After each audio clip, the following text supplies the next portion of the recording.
Okay, that looks good.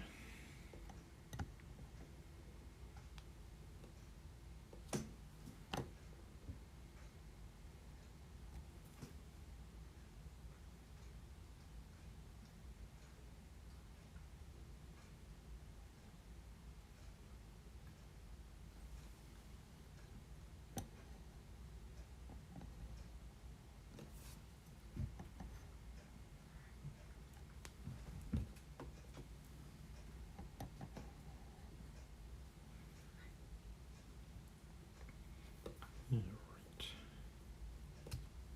Just getting camera adjusted as I figure out some things here. Okay.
Okay, cool. We'll wait just another couple minutes here as I get things set up, and then we'll figure out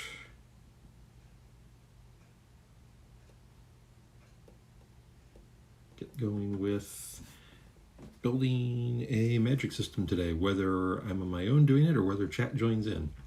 We'll see if anybody shows for that, or if anybody wants to actually engage. If no one does, I will just build it myself.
Okay, so good morning, afternoon, evening, whatever it is where you are.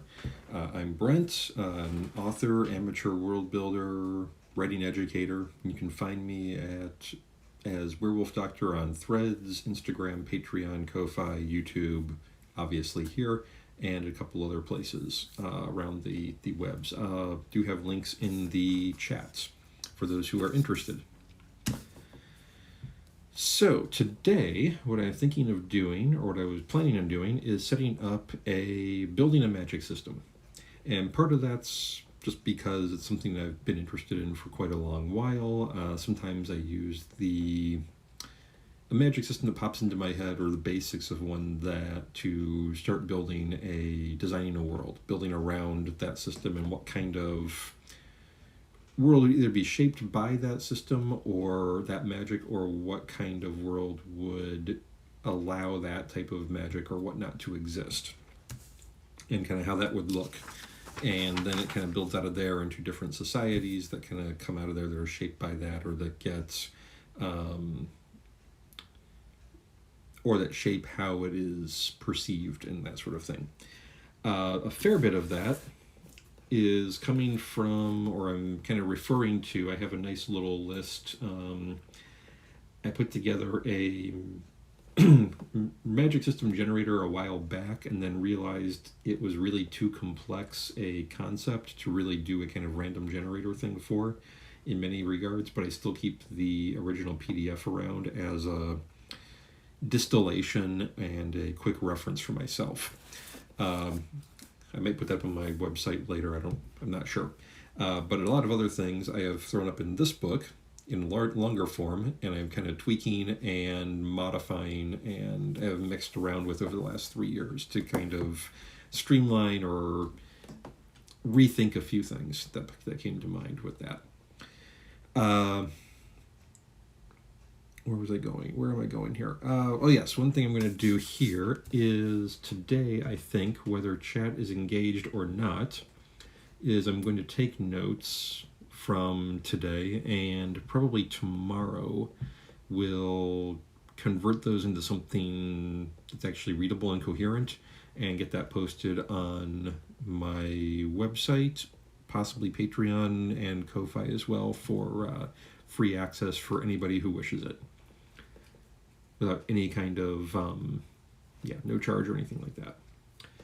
So to kind of dig in, get started here, I think a key bit that we want to look at, or what I think are generally a good starting point, particularly from the world building perspective, rather than just the pure magic system existing by itself in a vacuum idea. Because really, if we have the magic system that exists in a vacuum and doesn't really have anything going on around it, we're just building it for the sake of building it, then we can start at any point, whether it be, where it comes from, or how things are cast, or kind of costs or limits, or any of that sort of stuff, or how it looks even. But I think from a world building perspective, if we're looking at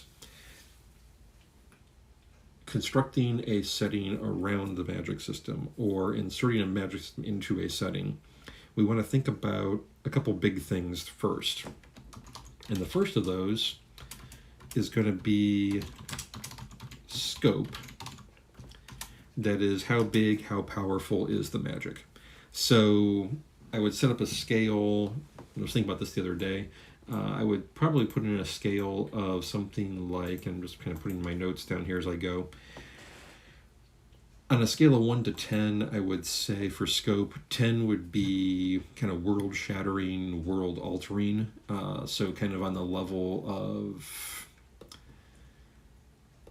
some of the magic devices or items that were discovered or found in the show Warehouse 13, way back when, or arguably Sauron's magic, where he's making mountains and reshaping mountains, or divine magic, where the powers of the literal powers of the gods, where they create worlds, change worlds, alter things, and that sort of thing, reshape places, make entire cities or continents disappear, that sort of thing.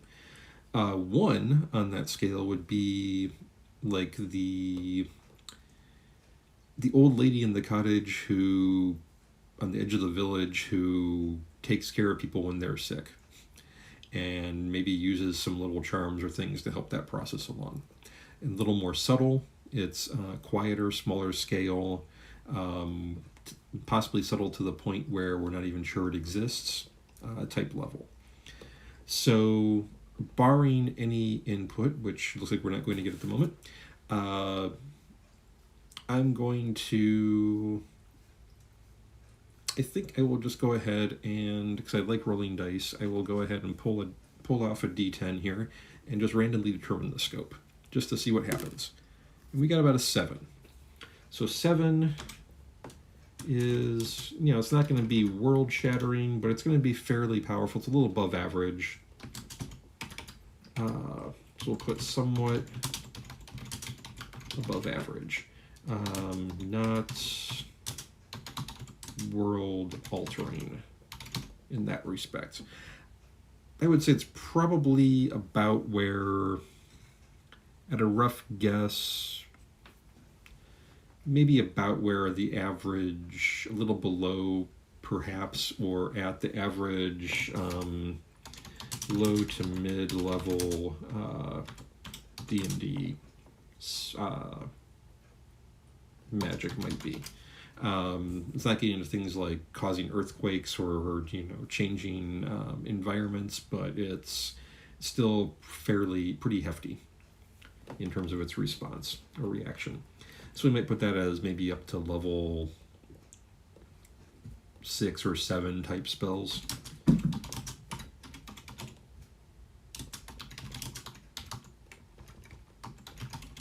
Definitely not in the level 8, 9 type, which get more into things like wish and all of that sort of stuff, where you can alter reality and that sort of thing.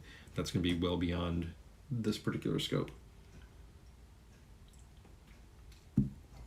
So the next one, after we have kind of how powerful can it be, I would look at how widespread is it, how common is it, how easy is it to access. So in that scale, I'll also go with a 1 to 10 scale, and we'll say, just kind of because reasons, at a 1, I would say we're looking kind of like a Middle Earth, where magic exists, people know it, kind of know it exists, it can be pretty powerful, but it's limited. It's only in the hands of a very small number of people. As we look at it, the dwarves don't have any kind of spellcasters, the humans don't have any, the hobbits definitely don't. Even the elves, what other people consider elf magic, doesn't really necessarily seem to be magic as such, or is maybe a lower rating, but most people don't have access to it anyway. The only ones who really clearly have access to what we would define as magic would be the Astari, Gandalf, Radagast, Saruman. So there's 5 there, and Sauron. So we got 6 basically who have access to what we would fully refer to as magic. So we're basically down. That would be probably level 1, where there's like a handful of people in the world who can access this. Whether it's really weak or really powerful, irrelevant. A 10 I would put as Stephen Brust's Dragera setting, where everybody, with some exceptions, the Tekla and Easterners, has access to sorcery at the very least. And even a fair number of Easterners have access to witchcraft, and there's also psionics or psychic stuff floating around in there as well. So it's relatively easy to get access to magic. Many people, pretty much a very large percentage of the population makes use of it. And even those who don't have direct access to it might have possession of minor magical devices or items. As we take a look through that series, most people have at least some small magical devices to some degree, whether that be psi prints, psychic portraits basically, to flash stones, which have gone out of fashion by the time Vlad comes around, to great weapons. And people are teleporting all over the place. It's relatively easy to get a hold of somebody to teleport you somewhere if they can afford it and that sort of thing. So I would put Dragera at like a 10, but Middle Earth at about a 1 for kind of how widespread and accessible. Terry Pratchett's Discworld, I would probably I was going to put it at 8.5, but thinking about it a bit more, I would probably put it around a 6 or a 7. Because while we have witches and wizards, their jobs tend to reduce the amount of magic they use. And while we have technomantic devices we know are out there, such as cameras and disorganizers, we only really see maybe 2 cameras that I can think of off the top of my head, Two Flower and Otto, and we only see 1 disorganizer with Vimes. We know there are more out there, but they're not things that we're seeing all the time and all over the place. So I think that would knock it out of contention for being in the 9 to 10 range.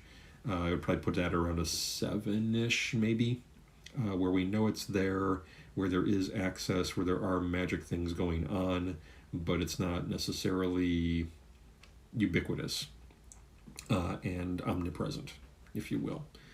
So I think I'm going to do the same thing here, barring chat folks, and I'm going to go ahead and toss out a quick roll to see where we're going to set this. Whoops, that rolled off my pad. Okay, 2. 2 is going to be not very widespread. Or that's going to be not as bad as the Astari, but so I would say a 2. If the Astari are about a half dozen or so, you might have be rare. Be very rare for access. So not that many people are going to have it. We'll say maybe if one is about 6 or so people, we'll say maybe a couple hundred, perhaps maybe 100 people have. So that's going to have those are both going to have a significant impact on the rest of the questions and the rest of the things we think about when we put together this system. So we have, it's not world altering, it's fairly powerful, but it's not very widespread. It's fairly difficult to access. This might get us closer to something like, as I think about it, this may bring us closer to something like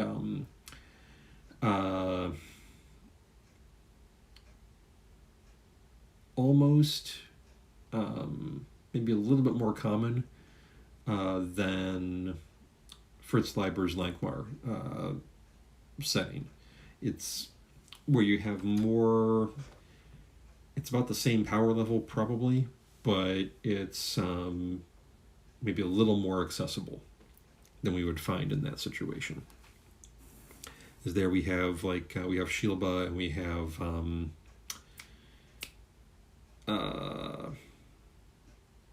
Ningabel, but we also have other people who have some access to magic in various forms, whether it be the residents of Stardock or the residents of some of the residents of Ilthmar who have some access to some things, and we have some white wizards and some black wizards floating around out there who have lesser powers, that sort of thing. But they're still fairly rare or uncommon in terms of their appearance and such.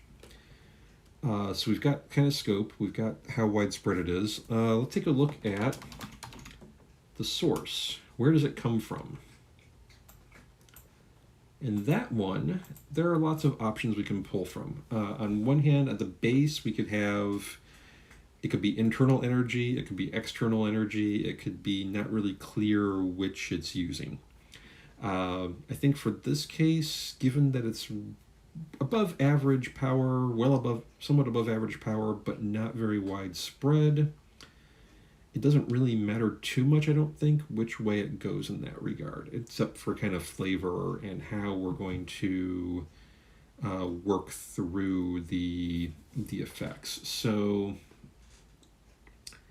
I think what I'm going to go with in this case is probably going to be, let's go ahead and go with external, just for fun.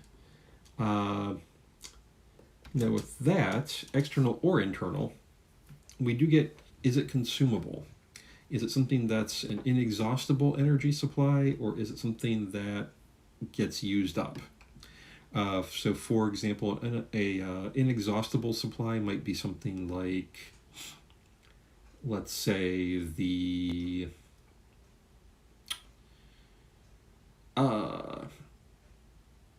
well, Discworld is a good example, and Dragera are good examples, where in Dragera, Amorphia is not going to be used up. It's a continuously present thing that doesn't go away. In fact, more was created during Adron's disaster. So it's not something that's going to be disappearing anywhere. Consumable could be renewable, where it's something that the energy is used, but it gets renewed through sleep or through some other form, whether it be natural processes or whatnot. This would be basically standard GURPS magic for the GURPS system, where the individual burns through fatigue, basically, to cast spells, but then they sleep, they get the fatigue back. Or they just rest and get the fatigue back. So they can consume that resource, but they also can build that resource back up. Other option would be consumable but limited. So it would be a consumable resource that can't be renewed. A great example of this in setting is probably the D&D setting for Dark Sun, where basically you have the one type of mages, one type of wizards who basically suck power out of the world for all intents and purposes, leaving behind the sort of Mad Max style post-apocalyptic wasteland as they kind of suck life and power and energy out of the world in order to use their magic. It's been a long time since I worked with Dark Sun, so that's that may be 90% accurate, not 100% accurate, but for our illustrative purposes, it's probably good enough. So in this case, because it's rare in terms of access, but kind of above average, I think what I'm going to go with is probably consumable, but renewable. That's an external source, but it does get consumed, but it does reform, regenerate, renew. I think that would give us a good reason for not many people being given access to it, because obviously the more people who use the consumable resource, the more it's going to get used up, etc. Consumable renewable could also be that. So having a relatively small number of people using it could be a way to ensure that it renews at a decent rate. Essentially, that one of those, if too many people are using it too much, then it won't be able to renew fast enough. If we think about that kind of like a electric power grid, when we hit the height of summer and air conditioners are running all over the place and electronics are running all over the place, and there's an increased demand on the system, but the system is producing at the same rate, then we get blackouts and brownouts and that sort of thing. We could argue in this case the same thing could happen with the magic energy. That we could have the case of maybe a fear of. It may not actually be a case where there'd be blackouts, brownouts in equivalency, but there could be a fear that there would be blackouts, brownouts, that it would get used so much that it would not be renewing in time. Whether that's actually a reality or not, it's another story, but if you're a powerful wizard and you have a chance that your magic is going to potentially run out, you're probably not going to try to avoid taking that chance. Would make sense. So, we have an external consumable but renewable source of magic, which is good, that works. We have a couple different options for what that source is. So, internal, I'd suggest we have we have a few different options there. We could have psychic, which would be mental energy. We have, something like an equivalent of ki or chakras or that sort of thing that could come into play as a purely internal source. Arguably, we could have an internal that the individual uses external energy stored within themselves, which would arguably be it would be more of a cross between the two. For external, though, there are a heck of a lot of options. So we look back at history and historic views of magic. We look at literary sources, whether that be medieval ones, Renaissance ones, early modern ones, rather, modern fantasy and that sort of thing. And we have a whole ton of possible external sources of magic.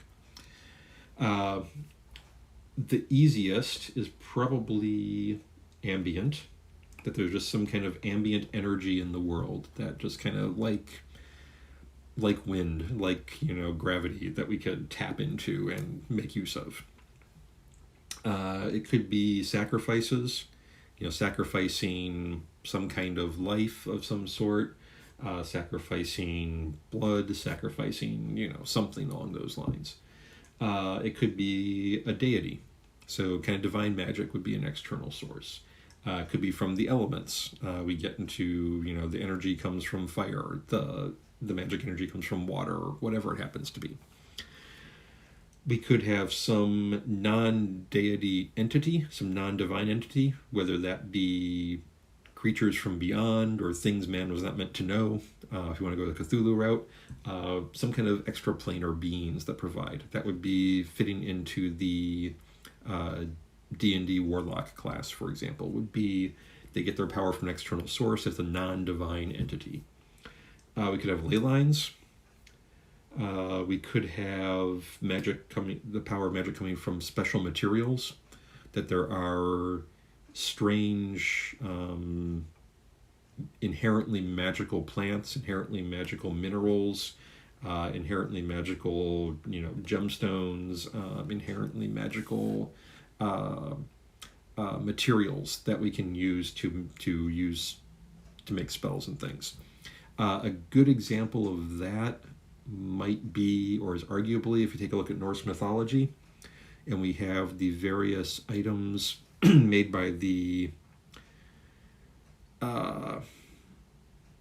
Svartalfar, that we often translate as dwarves, or dark elves that we often translate as dwarves, that are made out of things like a cat's breath and a duck's whiskers, and things along those lines, that have some kind of inherent power to them and are virtually impossible or seemingly impossible things in some cases.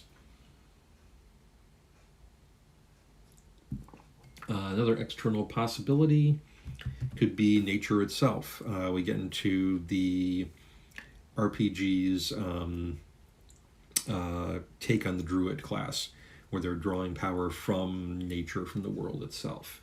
We could have numbers, what we might refer to as arithmancy, a magic of numbers, and that certain numbers have power. So we could have, a spell, an inherent magic to them, so that we could have spellcasters who are throwing spells through combinations of, say, prime numbers. They're doing strings of 1, 2, 3, 5, 7, etc. to form spells. And using those in different patterns.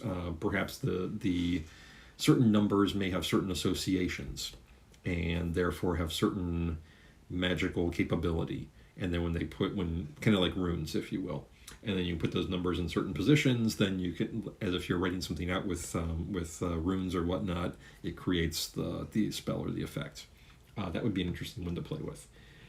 We could have magic inherent in particular objects, where the caster draws the power out of the object or gains their power from the object, or even the object acts as a sort of capacitor, or a sort of where it stores some energy, or as a sort of conduit to allow people to draw energy and such. So the classic wizard staff might work as a sort of capacitor, where it stores up energy that it gathers from, say, ambient energy that it gathers, and then the spellcaster can use it. Dragera is another good example of an object where we have the orb, which floats around or circles the Empress in the time of Vlad, or Emperor as the case may be, that acts as sort of a conduit to channel the power of Amorphia in such a way that people can use it safely. So that might be an object type source, even though the source is not really exactly the object in those cases. But we could have other objects that could be sources that could be inherently magical themselves. We could have places of power. That one's a fairly common one, where certain places have an inherent magic to them that people can tap into and make use of. That could also be a reason that we would have a not very widespread access to magic, because if we have a place of power that's necessary in order to be used to cast spells or draw energy from, then those spaces, people may be limited to those spaces or limited in how far they can travel from those spaces and still use their power. Also, if we have like well-known places that we know are inherently magical, when somebody grabs it, claims it, they're probably going to be guarding it very zealously. They're probably not going to want anyone else to have access to it because it's their place, their power. They may not necessarily want to share it, or they may not necessarily be able to if they have to bind themselves to that place in order to use the power. And that can become a space for challenges, for fights, for conflicts between various individuals seeking kind of control over different places and different places to take charge of things and whatnot, or to control power and places, which we could also see with objects if objects are transferable. But places of power are generally going to be more stationary in that case, which is going to be more difficult to work with. Although it would be possible, arguably, to have moving places of power.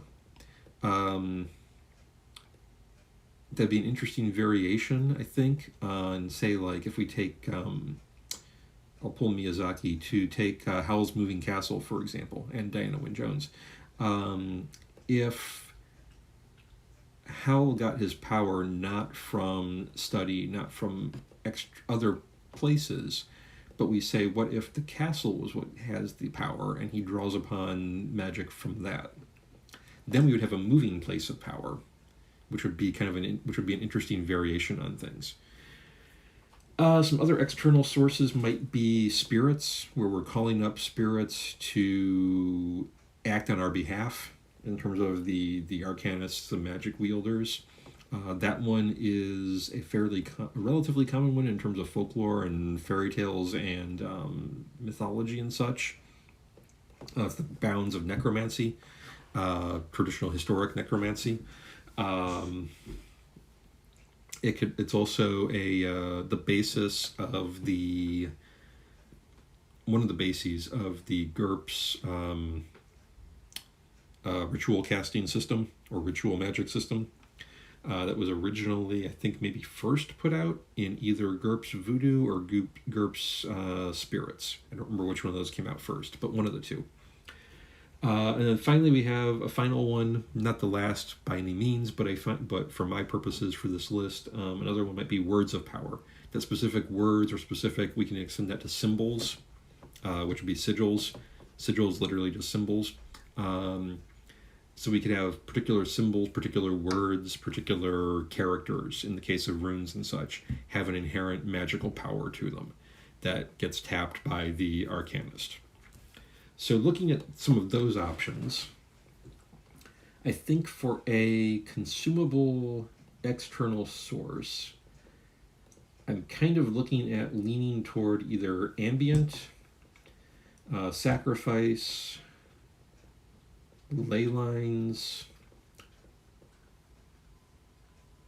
or places of power.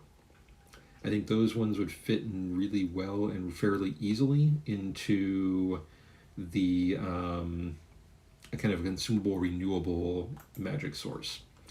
That would make a little bit of sense in this regard. Take a quick break. Hello, whoever joined. If you want to lurk, that's great. I'm just kind of going through building a magic system. I've determined if you want to join in and kind of jump in with some of that would be great. But I've kind of determined a scope, kind of how powerful things are, setting it somewhat above average, but not world-altering. Kind of how widespread. It's fairly rare. Maybe about 100 people in the world have direct access to it. and the source of the magic, which is where I'm kind of working with things now. At the moment, we've got it as external, but a consumable, renewable source. So we're trying to figure out exactly what the source is at the moment. I'm kind of torn between ambient, so just a kind of general aura or energy, sacrifices, elements or elemental magic, ley lines, or places of power. Okay, cool. I'm also taking notes as I go through this, and I'm going to write this up into a more readable form probably tomorrow, and post it on my website, which there are links to in the chat if you're interested. There is also this that I put together a while back, about 3 years ago, came out, that goes into a lot more depth than kind of what I'm doing here. But and I've kind of changed some of my thoughts and moved around some of my thoughts in that time, but that's also out there. So let's see, we got an external consumable source, ambient sacrifice, elements, ley lines, places of power. Do any of those sound interesting? I think I'm going to go ahead and randomize that, unless there's any preferences from chat.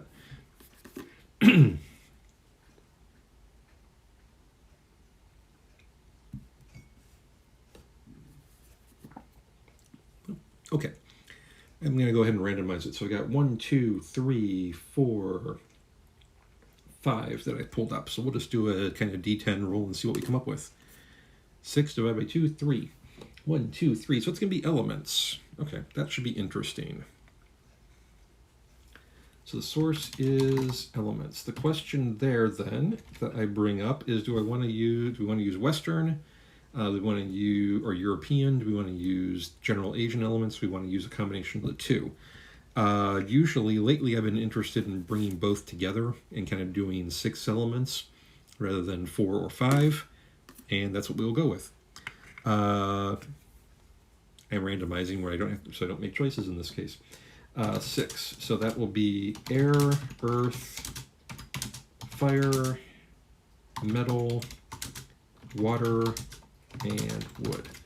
How that will look, so that will probably be the arcanists, mages, magic people will draw energy out of the element.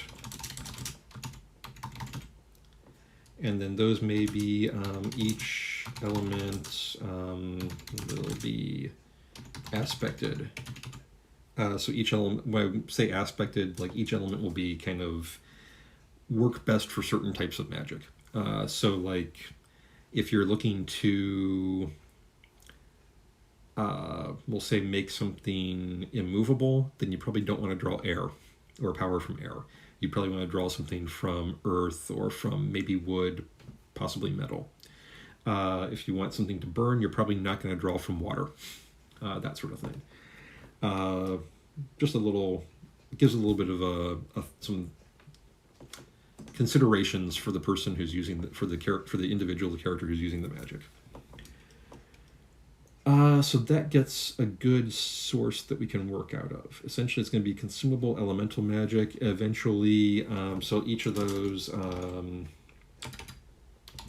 individual, just putting little notes, individual sources of element can be drained and need time to recover.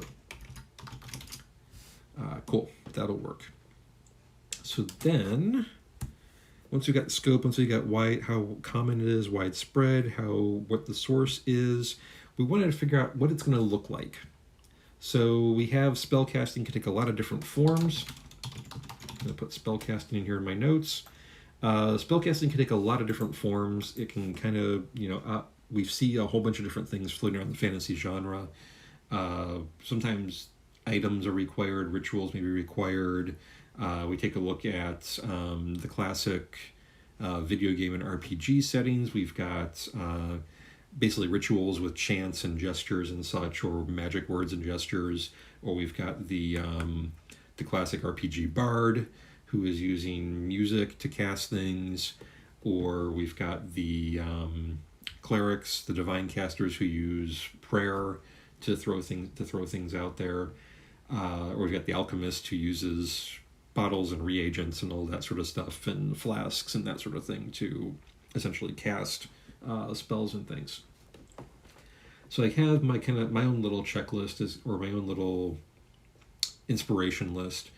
I've got 2, 4, 6, 8, about 8 plus about 14 options jotted down. Not exhaustive, but we've got things like alchemy, which is going to be more of our chemistry type thing. These are going to be folks working in labs. We have arithmancy, numbers, using that for there. We have astrology. We could have use of blood, which is probably not going to work so well in this particular case because of elemental source.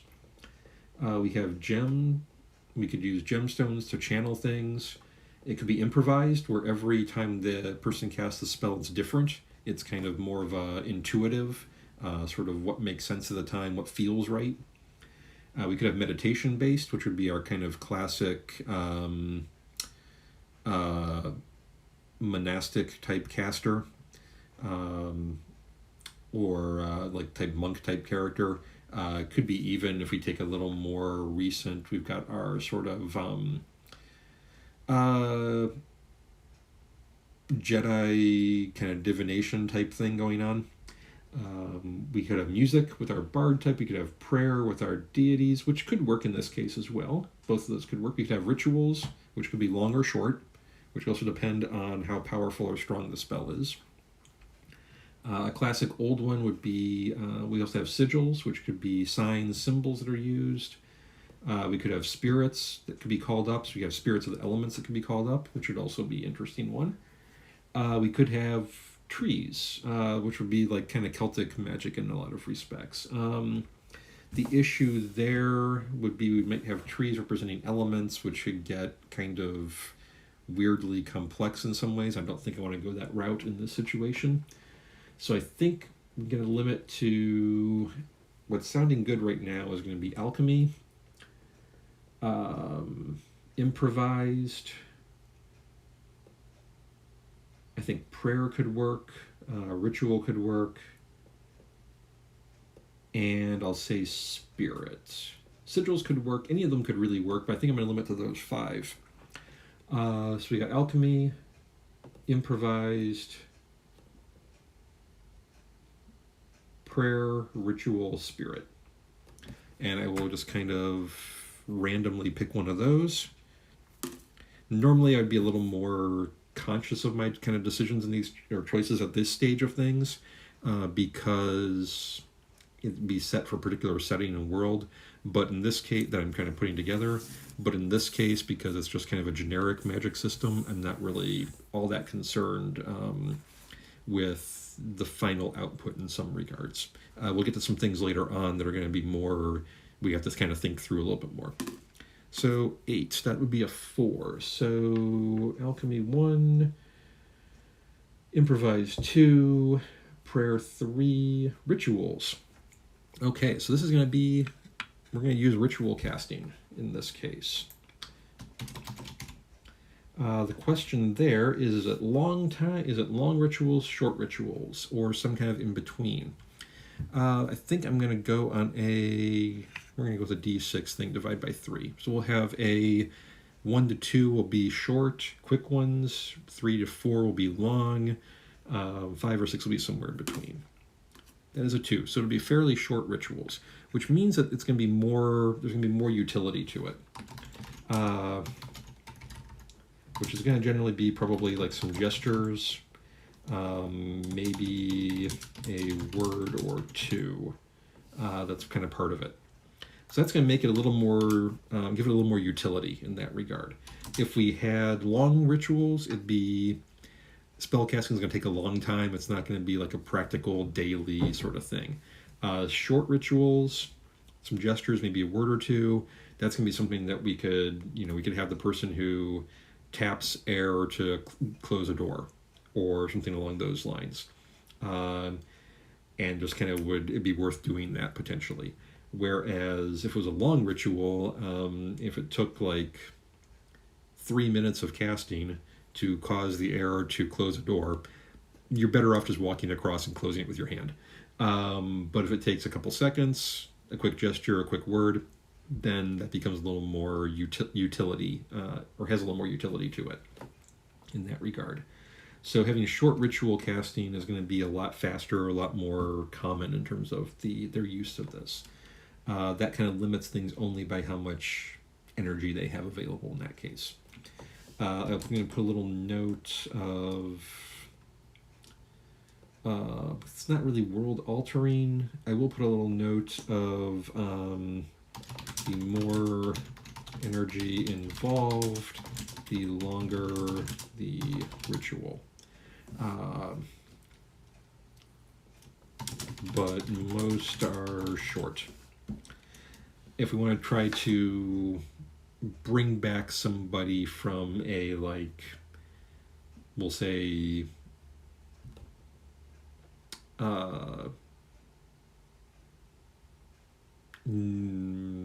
fatal injury or potentially fatal injury, then it's probably going to take a lot longer than just a couple seconds in terms of our ritual. That may take a couple minutes, or that may take a couple hours potentially. I think we want to keep that in there just because if we have instantaneous or like short rituals for all spells, that means that really powerful stuff is going to be really quick and easy to cast, as well as the really simple stuff. So I'm going to put that little note in there of the more energy involved, the longer the ritual, just to kind of take care of some of that sort of thing. So we've got scope, we got widespread, we got source, we got spell casting. So then we say, who can use it? And this is the question of, this affects access, this affects who can potentially learn it. So this can also affect how widespread things are. Some possibilities that we see relatively pretty commonly in the fantasy genre and such would be like learned magic, which is also a historical one, where basically anybody can learn it if they get the right training and they put in the time and all of that sort of thing. That's kind of the classic historical, because most, at least in Europe, most magic instruction was done in one of two ways, depending. If it was relatively acceptable magic, then it was typically learned in the schools, in the universities, where there were books and that sort of thing available. Witchcraft, on the other hand, was typically probably learned from other people, but was supposedly learned from demonic tutors, essentially. So learned would be a fairly common one. That would make it accessible to pretty much anybody. We could have genetic talent, which would be kind of our classic urban fantasy generally, is that magic is limited to those who have a specific lineage that has capability for using magic. We could have species specific, which is basically only one particular race can use it. So only the elves get magic, only the dwarves get magic, something like that. Excuse me, my nose is itching like crazy. We could have that someone has to be awakened, or there has to be catalyst. That catalyst could be an event, something that they witnessed, something that they partook in. That would fall under something like basically how the Mage the Ascension and its follow-up RPGs work, where something kind of awakens, has a catalytic effect on the individual. It could also be a creature that could come into play. Good example, that would be Alan Dean Foster's Flinks series, Flinks and Flux and all of that sort of stuff, where the little, I don't know what they call it, but the little like flying lizard, flying snake, dragon critter acts as a catalyst to awaken psychic powers and such. It's psionics and such, but they're close enough to work with.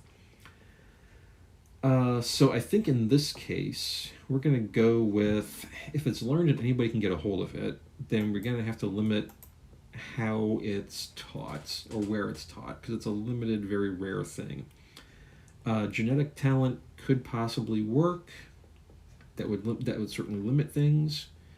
But would it be a large enough population to keep in existence? That's a good question there because of genetics and such.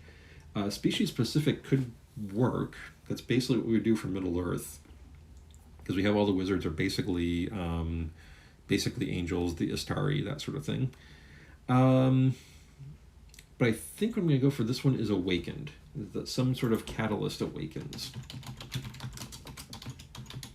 So that there's some kind of, in this case, it may be a deliberate catalyst from a mentor.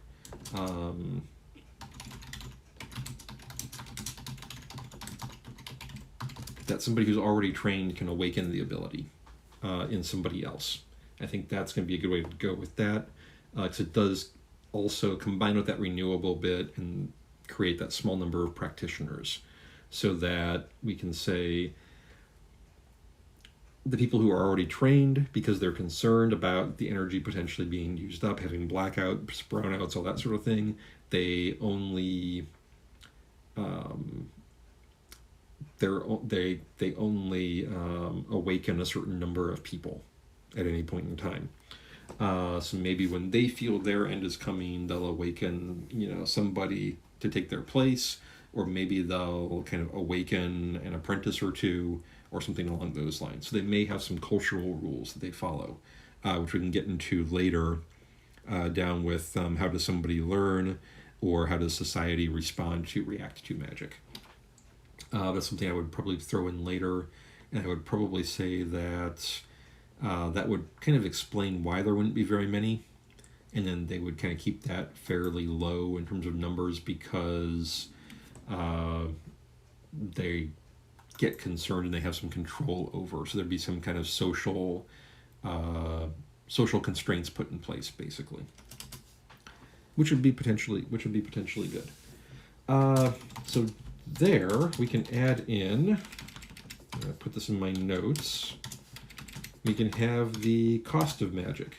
So there's a lot of discussion about this in the fantasy community, as anybody who's familiar with it kind of may be aware of, and that is whether magic needs to have a cost. There are folks out there who will say that yes, there has to be a cost to magic. There has to be something that in that way kind of limits it. There are others who say it doesn't really matter. There doesn't have to be any kind of price for magic. That said, a price for magic could be as small as you have to spend time learning, or it could be as big as things like decline in sanity, or corruption of the individual as they go through things, or loss of control for individuals.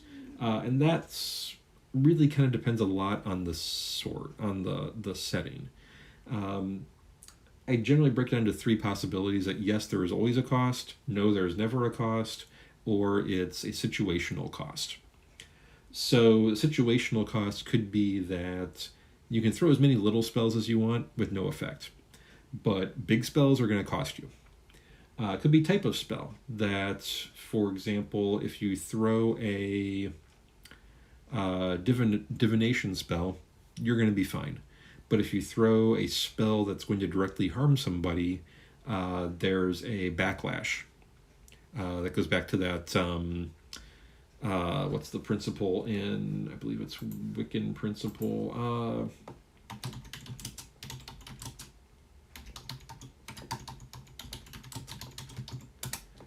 It's the rule of three, and that the energy that comes back, or the threefold law, and that the energy that goes out comes back to the person 3 times stronger.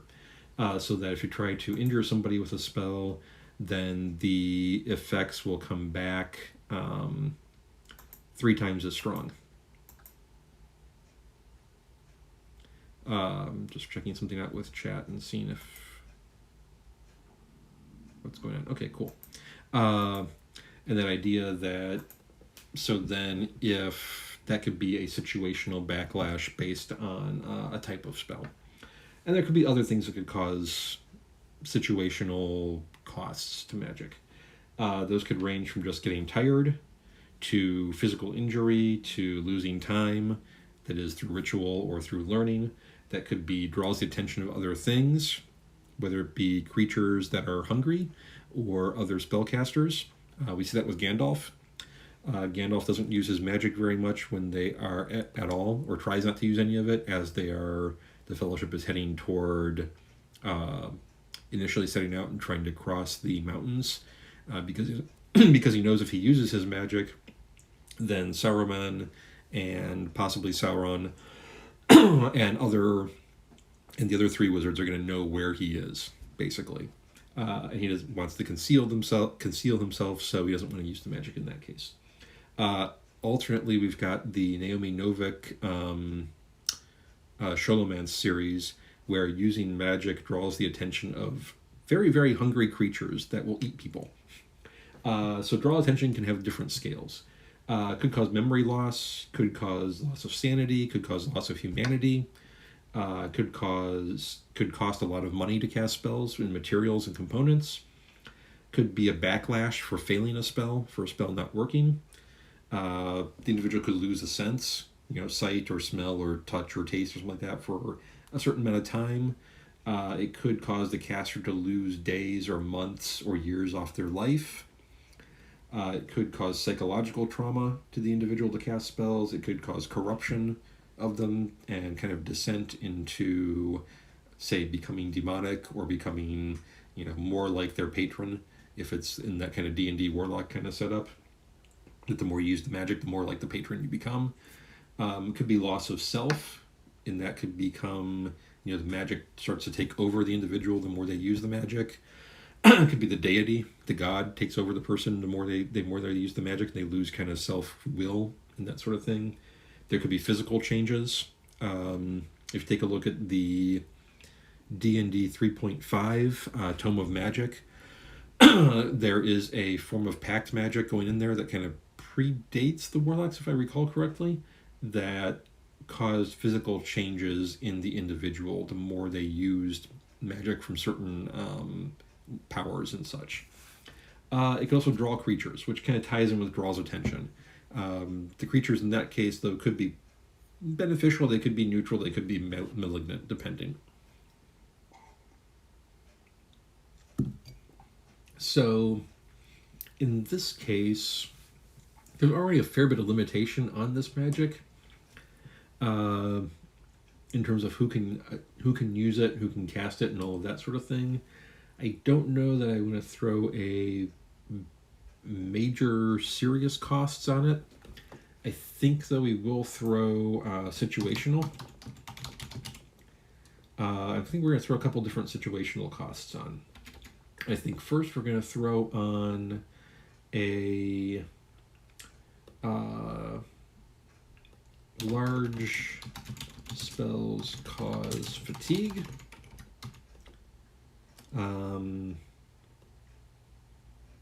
Including potentially passing out.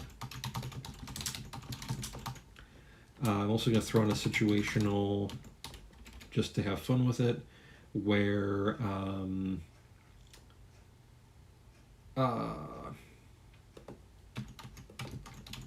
targeting other magicians,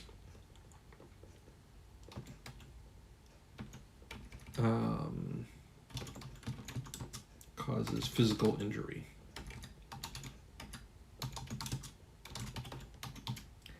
We'll put that with offensive spells.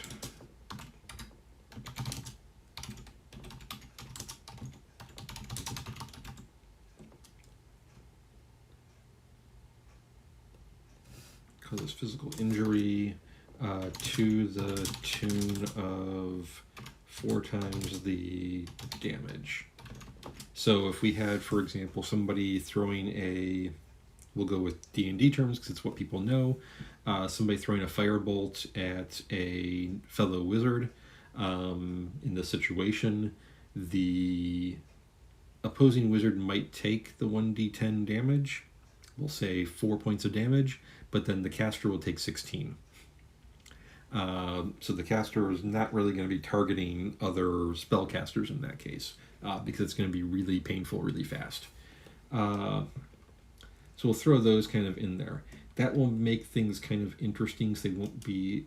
Casters in this form won't be able to necessarily go after each other directly. They'll have to use agents and that sort of thing if they're going to be in kind of conflict with each other. So if we have the cost of magic, we're also going to get into the rules and limits of magic. And generally speaking, there are going to be some kind of things that magic can't do. And rules it has to follow. So these come back even from fairy tales and folklore. There are things that magic can't affect, or situations where things can't work. So we have, for example, hospitality. If there are a lot of folklore fairy tales where if a person is invited into a home, if they eat in that home or drink in that home, then they can't be harmed by the homeowner's magic. And this can cause some problems. There may also be ones where doing certain things, performing certain actions, provides protection from certain magics and that sort of thing. That could be things like wearing bracelets with silver, carrying jade charms, could be protective in terms of magic, or countering magic of various sorts. There could also be limits like that there are certain things magic can't do. A good kind of classic one is the dead is dead, that magic can't bring people back from death. There could be that magic can't create life. It can alter it, maybe, but can't create it from nothing. There could be that the presence of technology over a certain level weakens the strength of magic. Or that magic and technology over a certain level don't interact well with each other. The one causes the other to fail in one way, shape, or form. We could have that magic doesn't work when it's being cast over running water. So you're on a bridge over the river is running water, your spells aren't going to work. That probably would not work in this case, given that we have water as being one of the forms of powering things. Iron is a classic one where the magic won't necessarily work in the presence of iron. Animal products on the person might come into play.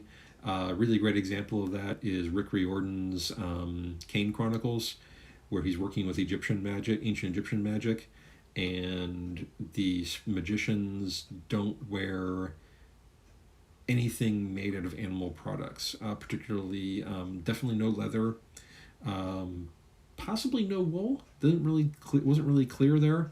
But everybody wears kind of linen anyway, which are plant-based fibers, except for Sadie, who wears her leather combat boots still and somehow works, which was explained, but I don't recall what the explanation was off the top of my head. There may be things where magic can't break the rules of physics, so nobody's flying. There could be a range limit.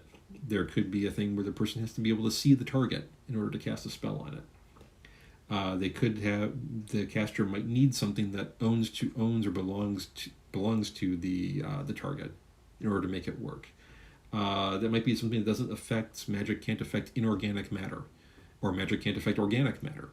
Both of those would be interesting limitations that could cause some creativity on the part of casters in terms of dealing with each other and working with various things.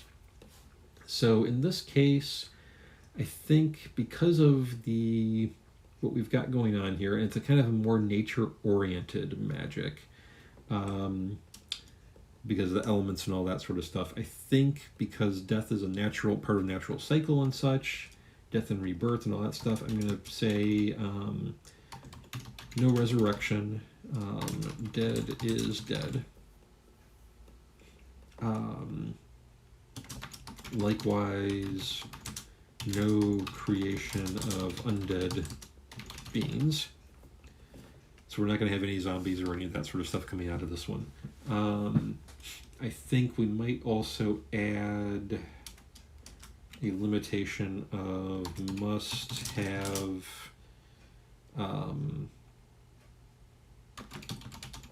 sufficient quantity of element within 5 feet. 5 feet sounds good. Of caster in order to use.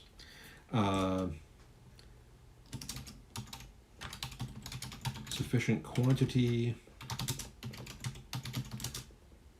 depends on size of spell. So the bigger the spell, the more earth or the more fire or the more water you're going to need on hand.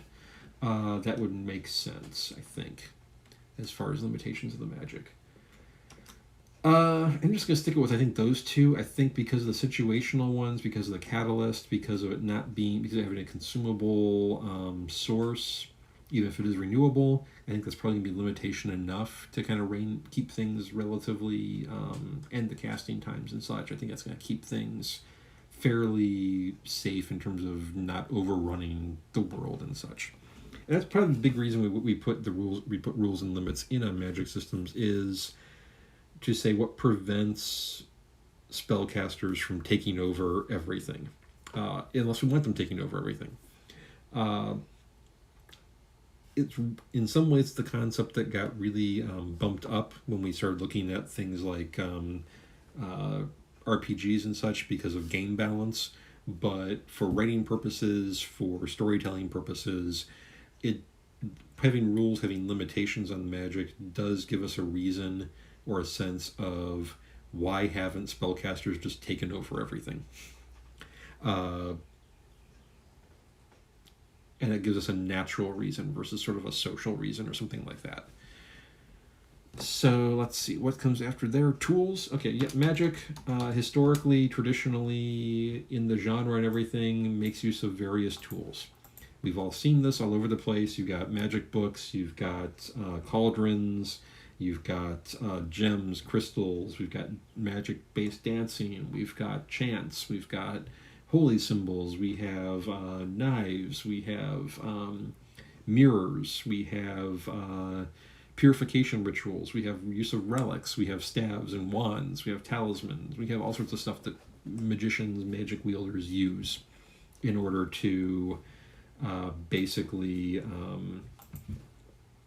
cast their spells and such.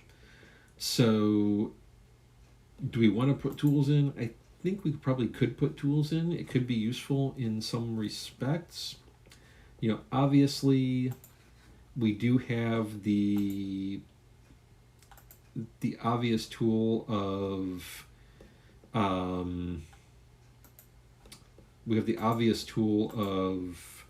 the elements themselves that we have to have, because without those, there's not really, they can't draw the energy or the power. So that would come into play as arguably a tool, and they'd have to carry around some dirt, carry around some water, carry around a fire making device if they want to use fire, carry around something made of metal, potentially carry around some wood stuff, or have other kind of access to these in some way, shape, or form. Air is obviously going to be around them most of the time, unless they get into some kind of vacuum situation. But it's also going to kind of limit what they can do based on what they can carry. So, unless they're kind of pulling things, but they're going to have a lot of these things in the environment as well. So, greetings to whoever kind of jumped in here. Working on a magic system, kind of a generic magic system, not necessarily a setting specific at the moment. So it's kind of sort of randomizing some early parts and then working out logical conclusions from those based on not a specific setting, but sort of something we might build a setting out of. And I'm about to get attacked here by the cats. Come on, you can come over. You gonna come over? You gonna come say hi? No, you're gonna stay over there. Okay, cool. So I've gotten through basically scope, how powerful it is, how widespread it is, where the energy comes from, how spellcasting is going to look, basically, who can use it, what potential costs there might be, kind of rules and limitations. So now I'm looking at kind of tools and kind of what tools spellcasters might use. So I think because we have rituals, rituals are already kind of written into it as the spellcasting method, so that's not really going to be that's also a tool that can come into play. I think I'm reasonably happy with just that on its own, because they have to have the element on hand and they have to have the ritual in order to cast with it. So I think those are probably going to limit things enough. Hi. Yes, this is the whole problem. Who has come to say hi? So we get bonus cat content. Are you done now? Yeah? You need scratches? Okay. We're going to have a quick scratch break while we think about potential, if we want to add any more tools. This is a good time for chat to jump in if you have any possible tools you might want to, or things you might want to toss in there. And we get lots of cat. Dude, you need to move. Dude, yeah, you need to move. Don't. Thank you. Thank you. Come here. You can have lap time. Okay, you gonna settle down? Okay, good boy. Good boy. You gonna settle? Are we settling? Or are we not sure what we're doing? Okay. What's going on here? Word is doing stupid stuff. Okay. Tools, I think what we're going to do with tools is I'm going to actually, I don't know if I want to make things easier for people. I could make it easier for casters and throw things like, gems or things like that they could store energy in, or staff they could store energy in, but I don't think we're going to do that. I think the tools we're going to have is going to be the element samples and ritual will be the primary tools, and those are already written in.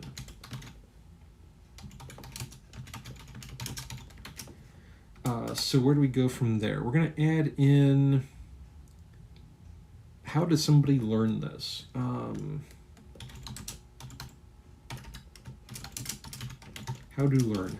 Yeah, how do learn, that works. I'm a grammar person. Sure I am. So how do learn? So this is going to be partly, generally how people learn magic, or can people learn it, is going to be generally partly society and partly a function of the magic system itself. And for that, my little random generator is no longer useful. Typically, we have a few different ways we can work that.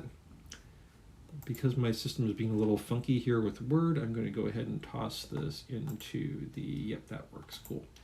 I'm going to close my notes real quick and get rid of this thing, and then reopen that document. There we go, cool, awesome. So how people learn, that's going to depend a lot on a few different, thanks buddy.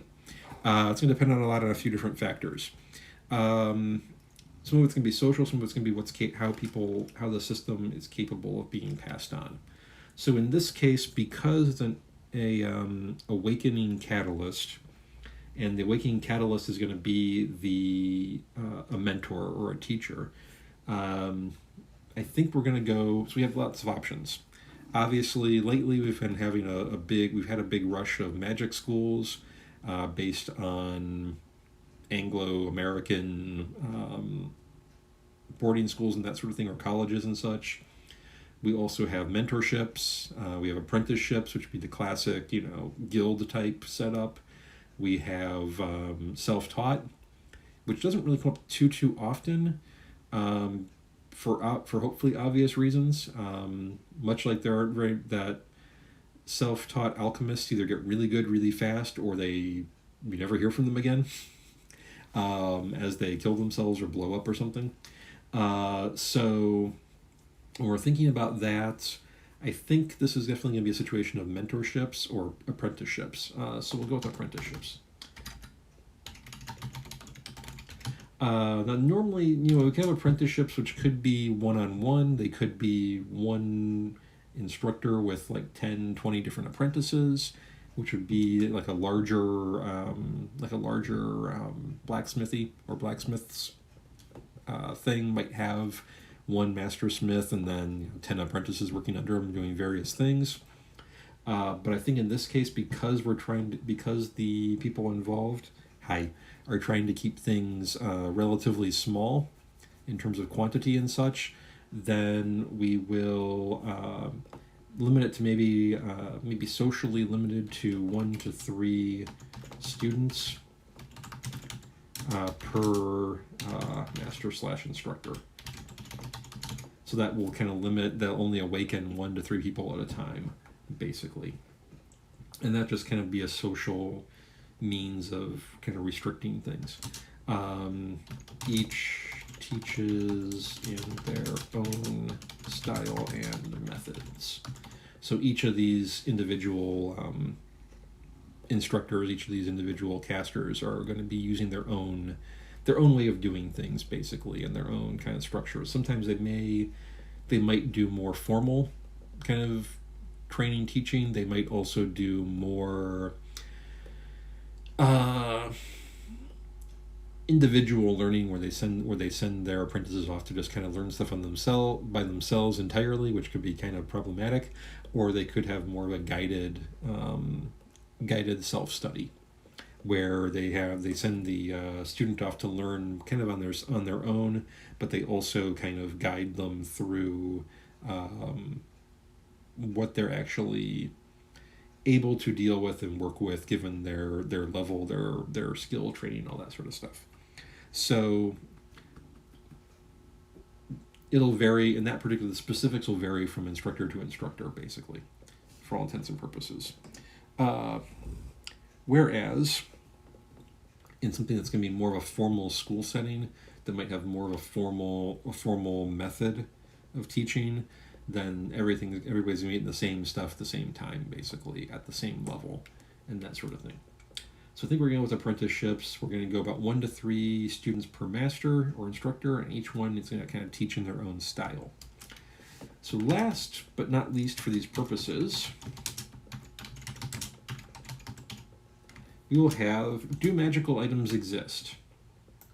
And that is a very good question. This kind of depends on how commonly widespread we want things to be. This can also be based off of how difficult is it to access the magic and use the magic.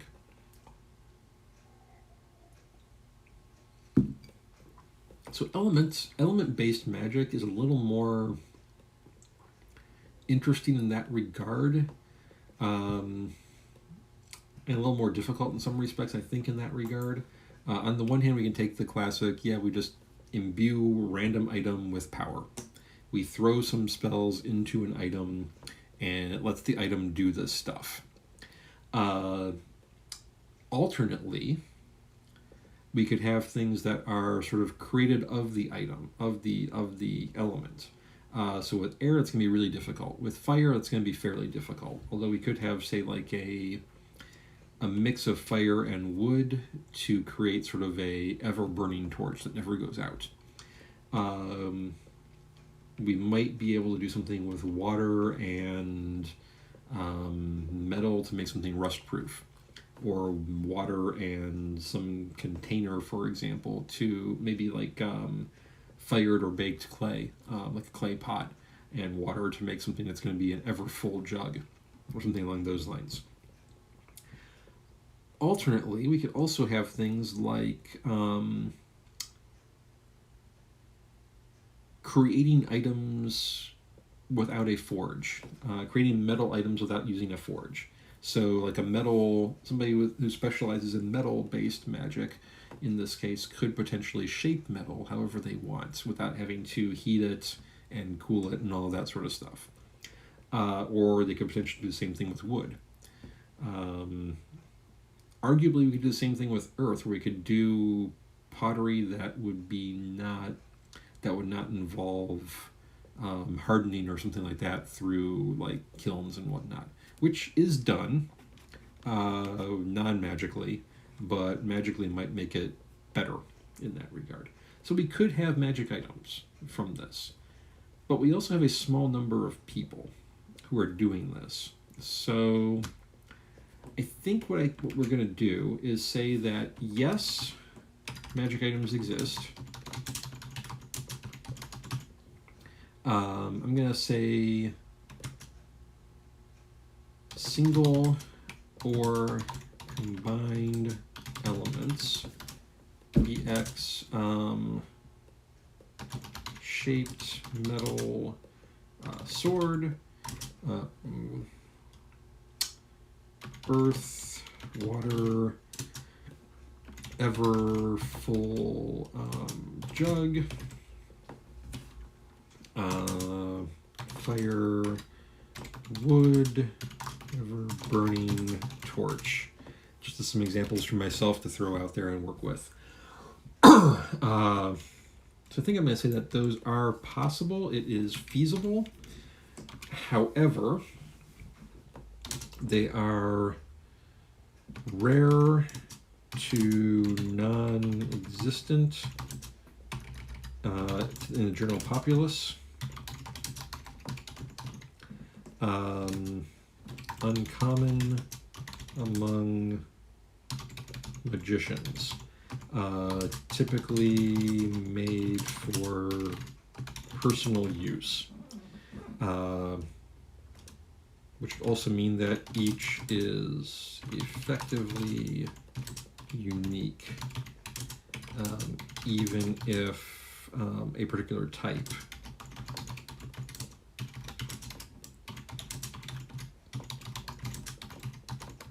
is put common. So even if, everybody who does fire and wood knows how to make an ever-burning torch, each individual ever-burning torch is going to be unique to the individual who made it. Even if it's like a common type or a similar type. But they're not going to be things that are going to generally be found among the general public. You might get, say, a legendary sword that is well known or something like that, or a wooden bowl that has magic properties that is well known throughout legends and stories and folklore and such. But we're not going to see things like every household or even wealthy households have a ever full jug that just spews out water all the time.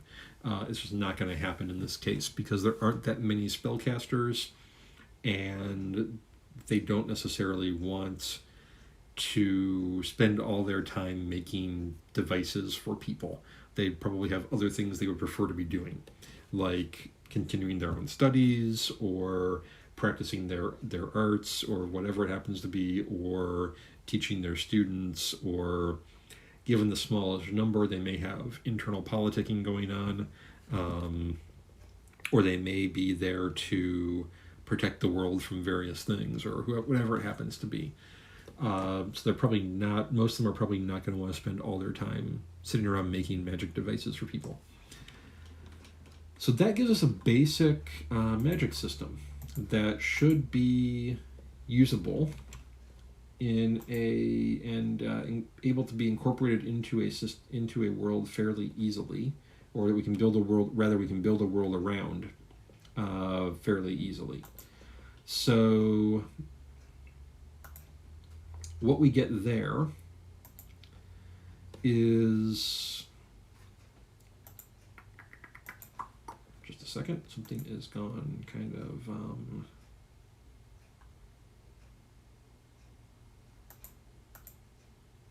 doing something funky here.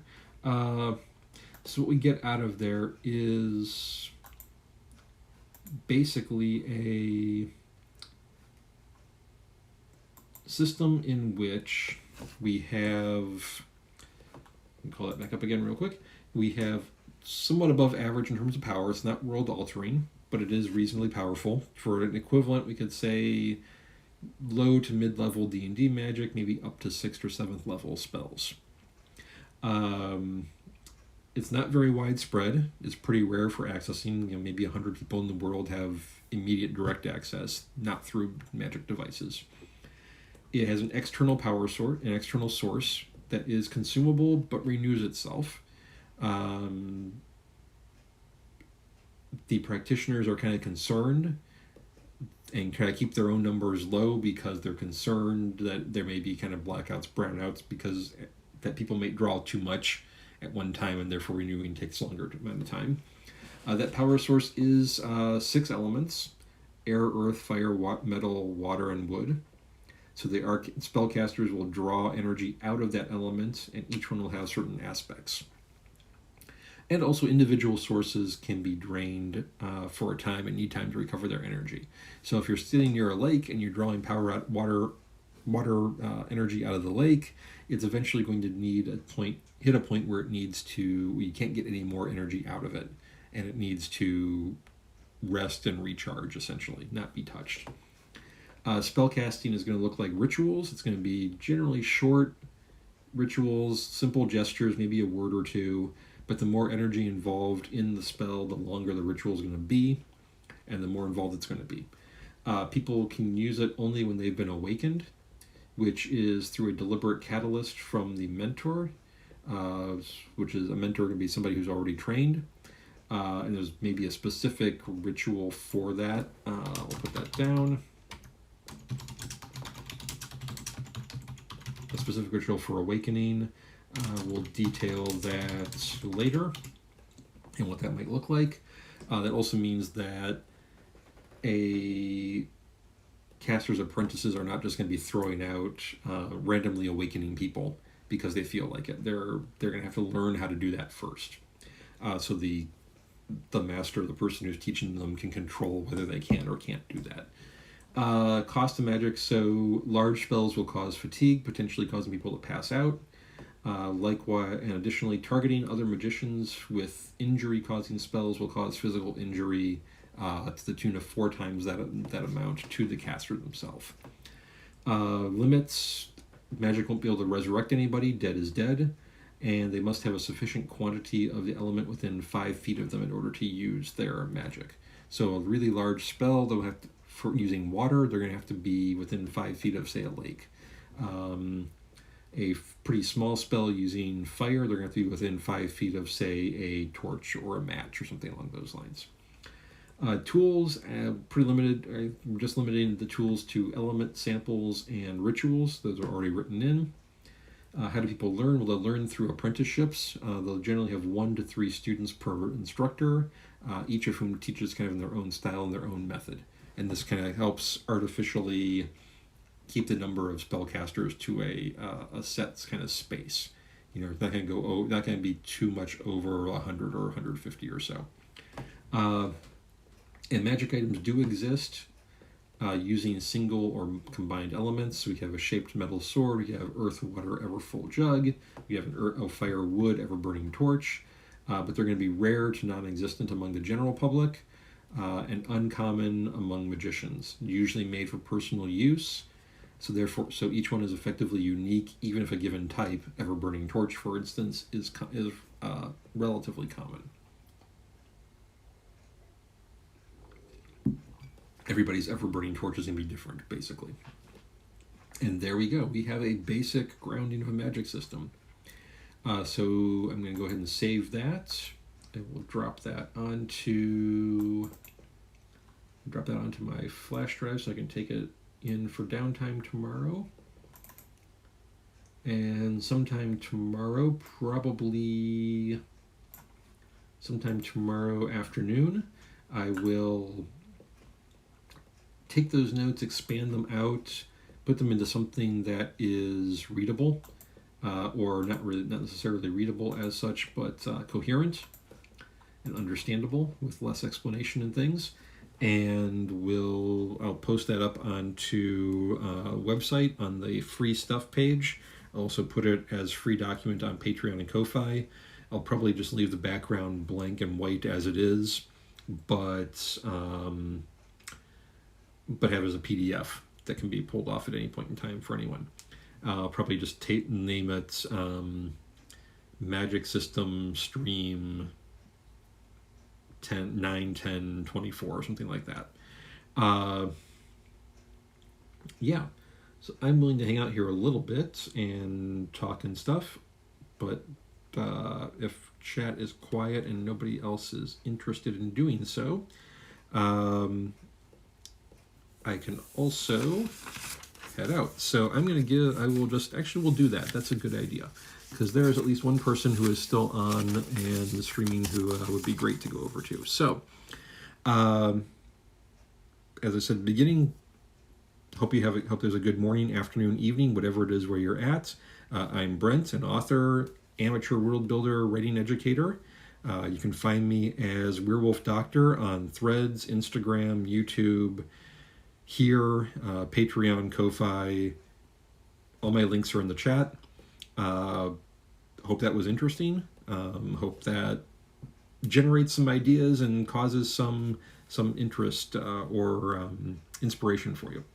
And on that, I am going to try to, for the very first, see if I can do a raid for probably just myself at the moment. Let's see. Can I do this? I do not know. Let's see. Which button is that? That would be this one, I think. Yes, I am going to go ahead over to there, even if it's all by myself.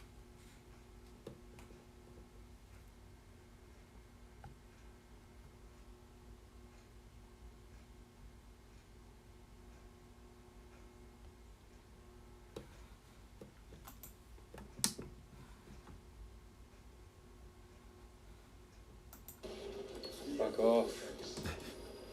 Oh, hi. Oh, hi. Hey, how we doing? Give me one moment to pay attention, because this is getting pretty fucking intense. And I keep running out of either ammo or stim packs to keep myself in the game. Ah, you fucks. I don't want to go that way.